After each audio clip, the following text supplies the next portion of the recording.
So what is going on, guys? I am Black Ops Amazing. Welcome back to another zombies video on the channel, where today we are looking at the top 5 Easter eggs forgotten in Call of Duty Zombies. Hopefully you enjoyed today's video. As always, if you do, if you could go on to leave me a like rating, it literally takes 2 seconds. It means the absolute world to me. Thank you all so much for the support on the videos over the past week. It's been absolutely amazing. Make sure you subscribe if you want to see some more videos on the channel, and without further ado, let's get into this. Here we go. So over this 8-year zombie cycle, we have had loads and loads of Easter eggs. We have had hundreds. Now, because of that, there's going to be a lot that people have forgotten that maybe people didn't even notice. Or if you're new to the zombie storyline, some of these maybe you didn't even know about. There's so many Easter eggs, storyline related things, and probably even things we still haven't found until this day. Remember, not too long ago, a few months ago, we found an old Easter egg from World at War Zombies, something that existed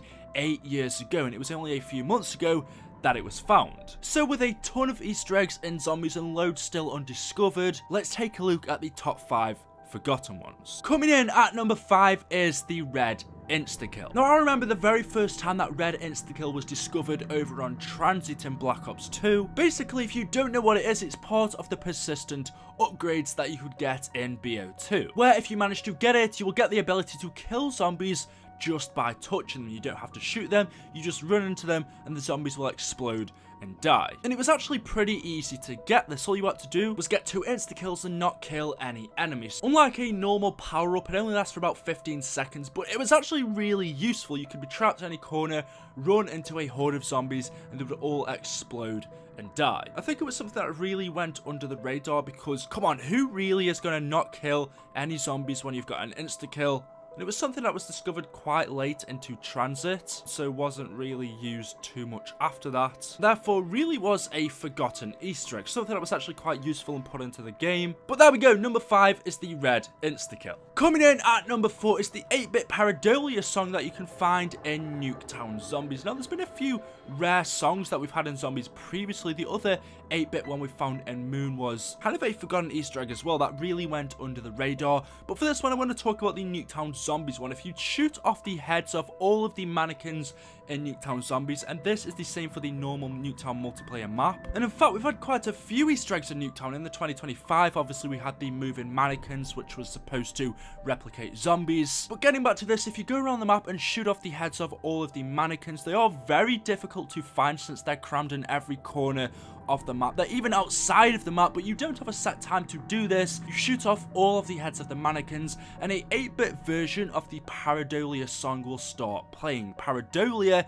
if you don't know, is the main Easter egg song from Shangri-La. I believe it may have been from a few other maps as well, but the 8-bit version of it we find by doing this Easter egg in Nuketown Zombies. And I believe this went under the radar simply because there are 2 different musical Easter eggs in Nuketown Zombies. That the teddy bear one, the usual one, and then there's also this. Since this one was the more difficult one to do, I don't think a lot of people actually knew about it.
coming in at number 3 is something that was very exciting to learn at the time. Now, going all the way back to Die Rise, the ending, I wouldn't call it a cutscene, but the ending outro, I wouldn't even call it an outro. The ending of Die Rise, when you die, you get this little sound clip. Take a listen, this is what you hear.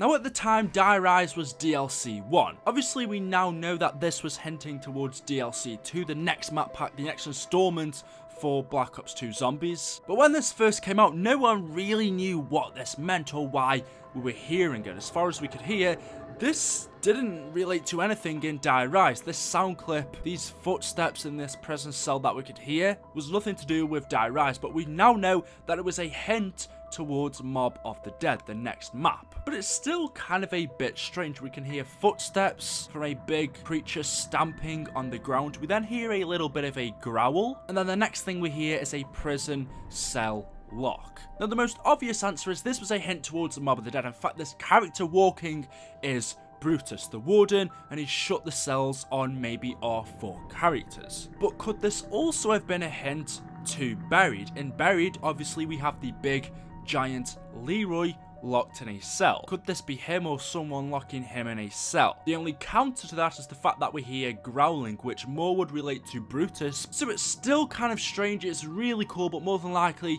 this was a hint towards DLC 2. Talking of DLC 2, coming in at number 2, we have a Mob of the Dead Easter egg. Now again, a very rare one, because this is something that no one wants to do intentionally when you play the game. When you spawn in Mob of the Dead, if you let yourself die in Afterlife, as soon as you spawn in, you don't move, don't do anything, just let yourself die, you will actually get an alternate game ending song. And this is Samantha's Lullaby, the song from Moon. Actually, Samantha's Lullaby we got in a few maps, but it's most known from Moon. When you die in Mob of the Dead, you get the usual song that we're used to hearing, but the only way to hear Samantha's Lullaby is if you die when you spawn in and don't do anything. It's kind of like a small little Easter egg that Treyarch threw in there. I'm guessing that they thought not many people are gonna, you know, not move as soon as you spawn in. But yeah, it's a strange Easter egg, putting a different song in for not actually doing anything in the game and dying. It was pretty neat.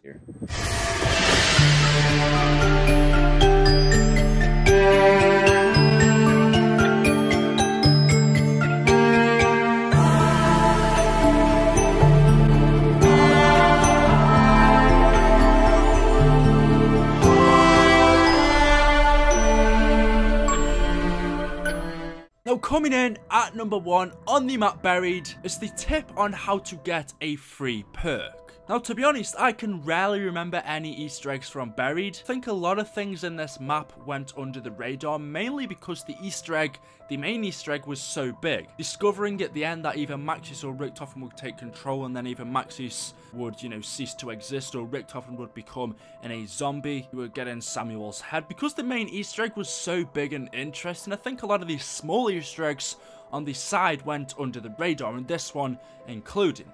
Now, I don't think it's the rarest one, I don't think it's the most forgotten out of all of these, but it's definitely the most useful. Basically, to do this, just get a ballistic knife, shoot at the dartboard, and you need to hit the center, the bullseye. When you do that, the piano to the side will then start playing. Once that piano starts playing, you can then go into the haunted house, where you will see a freaking witch playing the piano. Give her a tip, give her a little bit of money, and she will give you a free perk. Really useful, really easy to do, and actually really cool. It's pretty neat that I believe in Buried you can actually get about 6 perks at once, when usually you can only get 4. And these are all legit as well, not glitching. The first one, you just have to kill all of the ghosts and not get hit, and the second one is by doing this. Buried was actually a really cool map, but for some reason I know a lot of people actually didn't like it. I mean, it had the Paralyzer, freaking awesome wonder weapon. Guessing because of the cramped space, maybe it could have been quite annoying, but it had a lot of cool elements and Easter eggs to it. So there we go, guys. Those are my top 5 forgotten Easter eggs in